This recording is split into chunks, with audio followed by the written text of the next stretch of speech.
So Phil, we've just announced the appointment of Keith Andrews as head coach. First of all, replacing Thomas, who was in charge for 7 years, how would you sort of begin the process of something like that? Well, in many ways, with Keith being an internal appointment and promotion, that thought process around how you replace Thomas started many years ago. So, in particular, when we replaced Dean Smith, we had Thomas already lined up, and whilst we never promised him the job, we also had this idea that Thomas could one day potentially take over from Dean. Same principle here. You know, we appoint coaches. We always have an idea around how can they potentially step up one day to replace Thomas. Obviously, one day the day was going to come where we'd leave. So that thought process started a long time ago.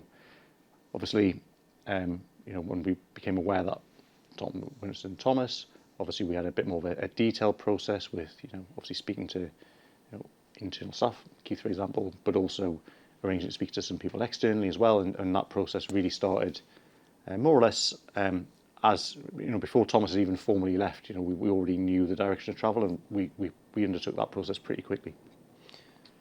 What were the key qualities you were sort of looking for in a head coach to replace Thomas, and how did Keith illustrate that he fit the criteria?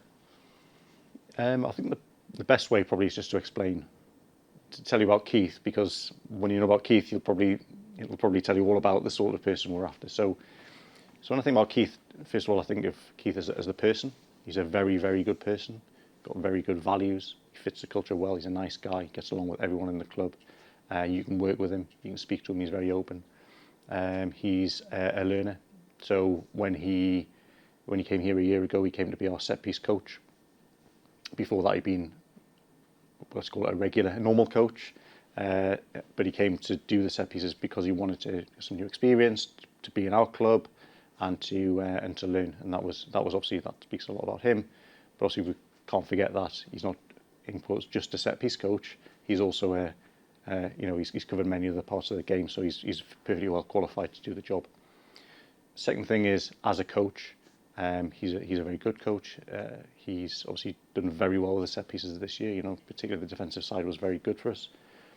He's got very clear ideas about how he wants the team to improve. What we were looking for was somebody who was not just somebody who could come in here and maintain what we do, but actually try and get better. That's the whole purpose of the club, is trying to improve players, trying to get better as a club.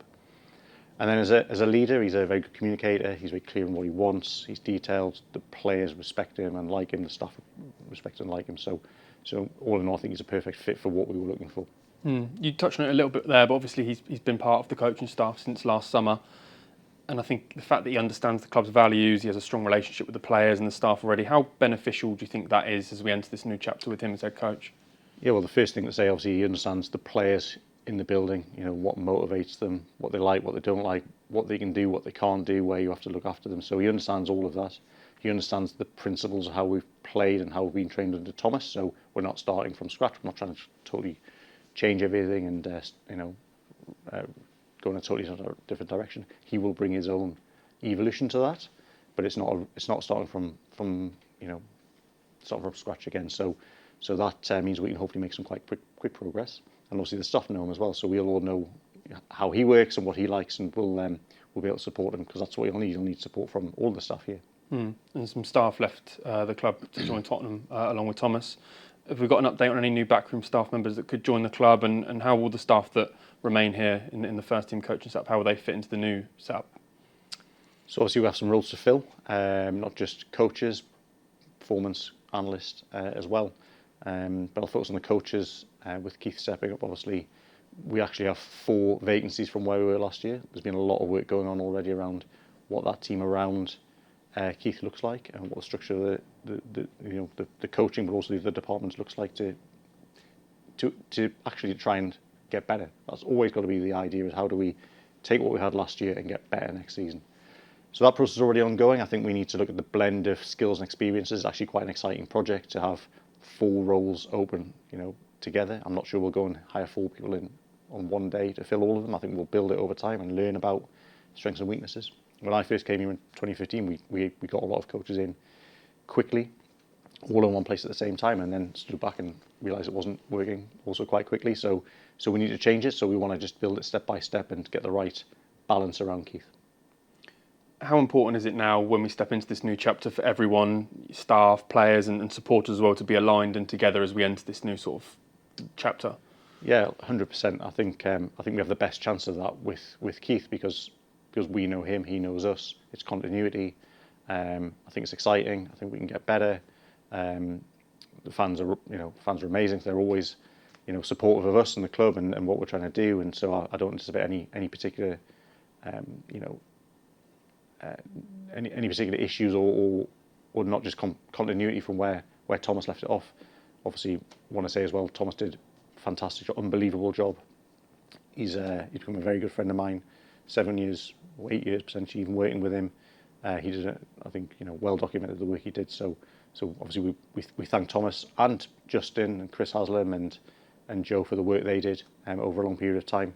But obviously exciting now for us to work with Keith and yeah, really excited for the next stage. You use the word exciting there. What is it that sort of excites you the most about Keith's leadership, and how do you believe he can take us to the next level? I think he can take us to the next level by